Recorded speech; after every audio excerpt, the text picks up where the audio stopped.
എടി ഇതെങ്ങനെ ശരിയാവും? എടി നീ പറയുന്ന പോലെ ഇതത്ര റിസ്ക് ഉള്ള കാര്യമൊന്നുമല്ല.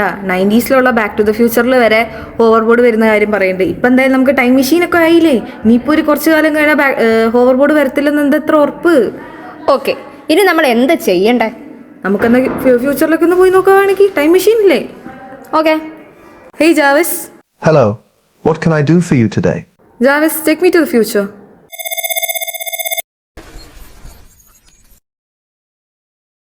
Initializing your journey to the year 1991.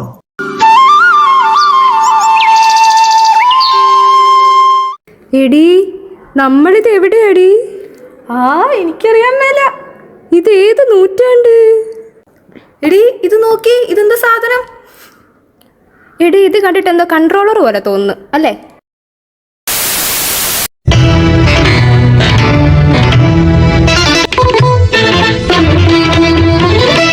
ആ സ്ക്രീനിൽ എന്തോ വരുന്നുണ്ടല്ലോ.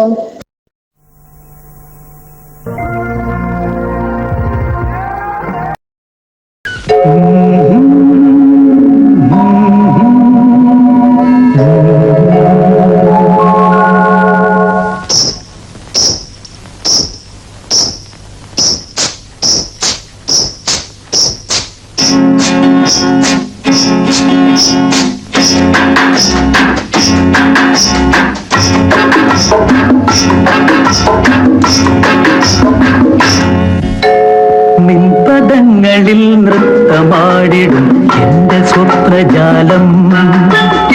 മനുഷ്യനായ കൊച്ചൊക്കെ നാണം വേണം. നിൻപദങ്ങളിൽ നൃത്തമാടിടും എന്റെ സ്വപ്നജാലം.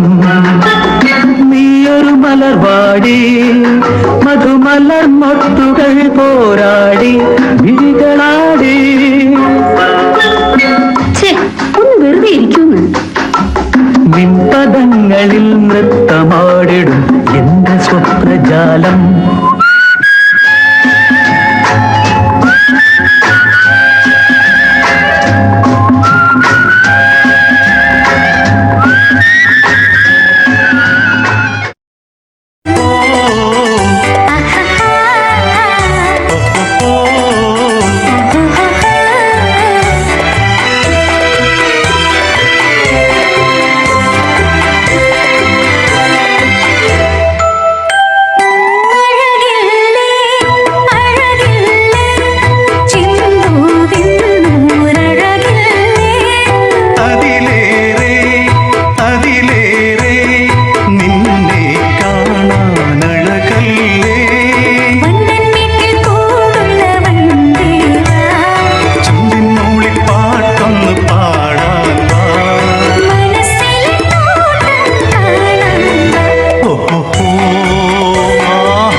നമസ്കാരം.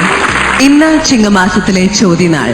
തേൻ തുളുമ്പുന്ന ഗാനങ്ങളുമായി മലയാളികളുടെ മനസ്സിൽ സ്വാതി നക്ഷത്ര ശോഭ പടർത്തുന്ന ഈ വേദിയിലേക്ക് ഐഡിയ സ്റ്റാർസിംഗ് സീസൺ 5 ഒരു പുതുപുത്തൻ എപ്പിസോഡിലേക്ക് മാന്യ പ്രേക്ഷകർക്ക് സ്വാഗതം.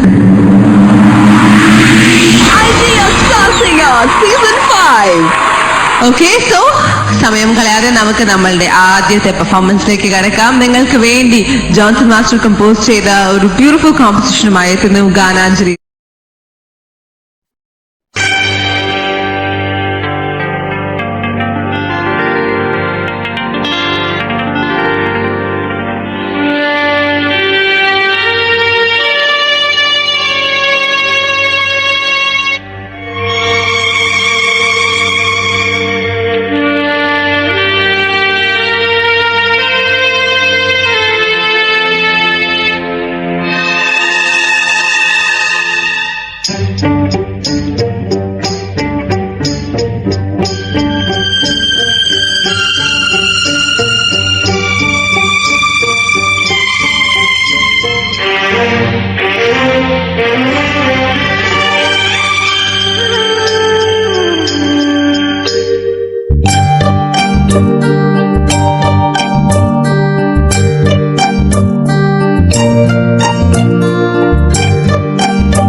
പകിട 12.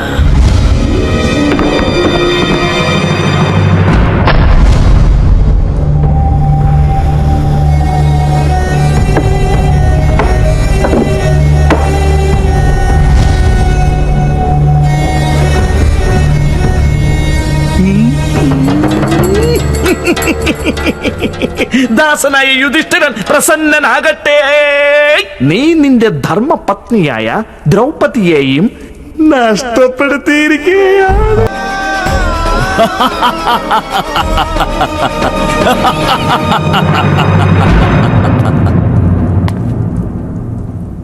പരിചാരക, വേഗം കൊണ്ടുവരുവാ ദാസിയായ ദ്രൗപദിയെ ഈ രാജസഭയിലേക്ക്.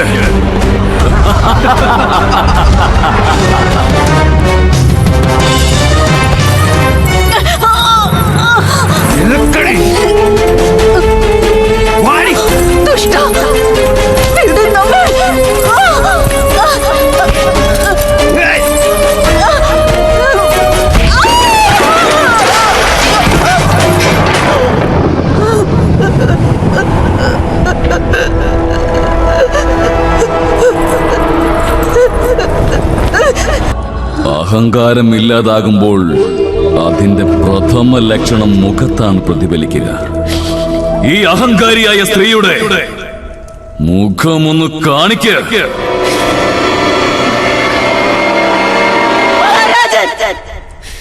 ഹസ്തിനപുരത്തിന്റെ രാജസദസ്സിൽ ഇതെന്തെല്ലാമാണ് സംഭവിച്ചുകൊണ്ടിരിക്കുന്നത്? കുരുവംശത്തിന്റെ കുലവധുവാണെന്നോ, കുരുരാഷ്ട്രത്തിന്റെ അഭിമാനമാണെന്നോ, എന്നിട്ട് ഇപ്പോൾ നമ്മെ ഇവിടെ ഒരു അപരാധിയെ പോലെയാണ് വലിച്ചിഴച്ചു കൊണ്ടുവന്നത്. ദുര്യോധന, ദ്രൗപദി നമ്മുടേതല്ലേ ഇപ്പോൾ? അങ്ങനെയാണെങ്കിൽ അവളുടെ ആഭരണങ്ങളും വസ്ത്രങ്ങളും നമുക്ക് അവകാശപ്പെട്ടതല്ലേ?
നമസ്കാരം, ന്യൂസ് ടൈമിലേക്ക് സ്വാഗതം. പ്രധാന വാർത്തകൾ. ഈ വർഷത്തെ കേരള ഭാഗ്യക്കുറിയിൽ ആശയക്കുഴപ്പം, വിജയിയെ മാറ്റി വിളിച്ചതായി റിപ്പോർട്ട്. ഇന്ത്യൻ ടെലിവിഷനിൽ ഒരു പുതിയ നാഴികക്കല്ല് പിറന്നിരിക്കുന്നു. അമ്മമാർക്കും യുവതലമുറയ്ക്കുമായി ഒരു പുതിയ അംഗം കൂടി. ഏഷ്യാനെറ്റ് ഇനി നിങ്ങളുടെ കുടുംബങ്ങളിലേക്ക്.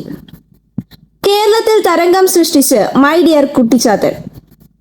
കേരളത്തിലെ യുവതലമുറയിൽ ആവേശം ജനിപ്പിച്ച് സ്ഫടികം മുന്നേറുന്നു. ഇതിനിടയിൽ ആരാധകന്റെ തിയേറ്ററിലേക്കുള്ള കടന്നുകയറ്റം. വാർത്തകൾ വിശദമായി. ഈ വർഷത്തെ കേരള ഭാഗ്യക്കുറിയിൽ ആശയക്കുഴപ്പം, വിജയെ മാറ്റി വിളിച്ചതായി റിപ്പോർട്ട്. ഇന്ന് രാവിലെ 10 മണിക്ക് നടന്ന പ്രഖ്യാപനത്തിന് ശേഷമാണ് നമ്പർ മാറ്റി വിളിച്ചതായി തിരിച്ചറിഞ്ഞത്. കൂടുതൽ വിവരങ്ങളുമായി ജയലക്ഷ്മി നമ്മോടൊപ്പം ചേരുന്നു. ജയലക്ഷ്മി, കേൾക്കുന്നുണ്ടോ? അതെ അജ്ഞ, കേൾക്കാം. ലോട്ടറി പ്രഖ്യാപനം കഴിഞ്ഞ ഉടൻ തന്നെ വിജയികൾ ആഘോഷങ്ങൾ തുടങ്ങിയിരുന്നു. എന്നാൽ ഇതെല്ലാം വെറുതെ ആയിരുന്നെന്ന് അറിഞ്ഞുള്ള തകർന്ന ഒരു മാനസികാവസ്ഥയിലൂടെയാണ് ഇവർ കടന്നുപോകുന്നത്. അതുകൊണ്ട് തന്നെ വലിയൊരു ചർച്ച എന്ന രീതിയിൽ ഇതിനെപ്പറ്റി ജനസംസാരം ആരംഭിച്ചിട്ടുണ്ട്. ഓക്കെ ജയലക്ഷ്മി, അടുത്തതായി ഇന്ത്യൻ ടെലിവിഷനിൽ ഒരു പുതിയ നാഴികക്കല്ല് പിറന്നിരിക്കുന്നു. അമ്മമാർക്കും യുവതലമുറയ്ക്കുമായി ഒരു പുതിയ അംഗം കൂടി. ഏഷ്യാനെറ്റ് ഇനി നിങ്ങളുടെ കുടുംബങ്ങളിലേക്ക്. കേരളത്തിലെ ആദ്യത്തെ മെഗാ സീരിയലായി അച്ഛനെ അറിയാമോ നിങ്ങളിലേക്ക് ഉടനടി എത്തുന്നു. കാത്തിരുന്നു കാണുക. തിങ്കൾ മുതൽ വെള്ളി വരെ രാത്രി 7 മണിക്ക്. ഇനി ഒരു ചെറിയ ഇടവേളയ്ക്ക് ശേഷം നമുക്ക് വീണ്ടും കാണാം. ഒരു നാൾ ഞാനും ഏട്ടനെ പോലെ വളരും വലുതാവും. ഏട്ടനെ പോലെ ബ്രിട്ടാനിയ മിൽക്ക് ബിക്കീസ് തന്നെ തിന്നും. ബ്രിട്ടാനിയ മിൽക്ക് ബിക്കീസ് സ്വാദും പാലും നിറയെ. അത് തിന്നേട്ടൻ ഇത്ര ശക്തനായല്ലോ. വാർത്തകളിലേക്ക് തിരിച്ചു വരാം. അടുത്തതായി തികച്ചും രസകരമായ വാർത്തയിലേക്കാണ് നമ്മൾ കടക്കുന്നത്. 10ാം ക്ലാസ് പരീക്ഷയ്ക്കിടയിൽ ഒരു പുതിയ അതിഥി കൂടി ക്ലാസ് മുറിയിൽ കയറി. വഴിതെറ്റി വന്ന കുട്ടിയാനയാണ് ഇന്നത്തെ താരം. കൂടുതൽ വിവരങ്ങളുമായി നന്ദന നമ്മോടൊപ്പം ചേരുന്നു. നന്ദന, കേൾക്കുന്നുണ്ടോ? ഹലോ അജ്ഞ, കേൾക്കാവോ? ഹലോ നന്ദന, കേൾക്കാം. എന്താണ് അവിടെ സംഭവിച്ചത്? 10ാം ക്ലാസ് വിദ്യാർത്ഥികളുടെ മലയാളം പരീക്ഷയ്ക്കിടെയാണ് ഇത്തരത്തിലുള്ള സംഭവങ്ങൾ അരങ്ങേറുന്നത്. ഈ കുട്ടിയാന കൂട്ടം തെറ്റി വന്നതാണെന്ന് സംശയിക്കേണ്ടിയിരിക്കുന്നു. ആദ്യം കുട്ടികളെല്ലാം ഒന്ന് ഭയന്നു പോയെങ്കിലും ക്ലാസ്സിലുണ്ടായിരുന്ന പ്രധാന അധ്യാപകനായ PB പ്രശാന്ത് എല്ലാവരും ശാന്തരാക്കി. പെട്ടെന്ന് തന്നെ ഫോറസ്റ്റ് ഓഫീസർമാരുടെ ഇടപെടൽ ഉണ്ടായതുകൊണ്ട് തന്നെ ആനയെ എത്രയും വേഗം മാറ്റാൻ സാധിച്ചു. ഇതിനിടെ മുടങ്ങിപ്പോയ പരീക്ഷ പിന്നീട് ഒരു ദിവസം ഉണ്ടാവുമെന്നും പ്രധാന അധ്യാപകൻ അറിയിച്ചു. ഓക്കെ നന്ദന, ഇനി അടുത്ത വാർത്തയിലേക്ക് കടക്കാം. കേരളത്തിൽ തരംഗം സൃഷ്ടിച്ച് മൈ ഡിയർ കുട്ടിച്ചാത്തൻ. ഇന്ത്യയിലെ തന്നെ ആദ്യ 3D ചിത്രമായി അറിയപ്പെടുന്ന മൈ ഡിയർ കുട്ടിച്ചാത്തൻ പ്രായഭേദമന്യേ ഏവരും ഇരു കൈയും നീട്ടിയാണ് സ്വീകരിച്ചിരിക്കുന്നത്. കേരളത്തിലെ യുവതലമുറയിൽ ആവേശം ജനിപ്പിച്ച് സ്ഫടികം മുന്നേറുന്നു. ഇതിനിടയിൽ ആരാധകന്റെ തിയേറ്ററിലേക്കുള്ള കടന്നുകയറ്റം. വിശദമായ വിവരങ്ങളുമായി ജയലക്ഷ്മി നമ്മോടൊപ്പം ചേരുന്നു. ജയലക്ഷ്മി, കേൾക്കുന്നുണ്ടോ? ഹലോ ആജ്ഞ, കേൾക്കാം. മോഹൻലാൽ നായകനായ സ്ഫടികം ഈ ഇടയ്ക്ക് റിലീസായിരുന്നു. വളരെ ആവേശത്തോടെയാണ് അടുത്തോമയെ പ്രേക്ഷകർ സ്വീകരിച്ചത്. അതുകൊണ്ട് തന്നെ തിയേറ്ററിൽ തിക്കും തിരക്കും വളരെ ഏറെയായിരുന്നു. ഇതിനിടയിലാണ് അനപ്പർ സ്വദേശി ശശികുട്ടൻ ഓടിന്റെ മേലെ കയറുകയും കാലുതെറ്റി നിലത്ത് വീഴുകയും ചെയ്തത്. പെട്ടെന്ന് തന്നെ ശശികുട്ടനെ ആശുപത്രിയിൽ എത്തിച്ചു. ഓക്കെ ജയലക്ഷ്മി, ഇതോടെ ഇന്നത്തെ ന്യൂസ് ബുള്ളറ്റിൻ പൂർണ്ണമാകുന്നു. നന്ദി.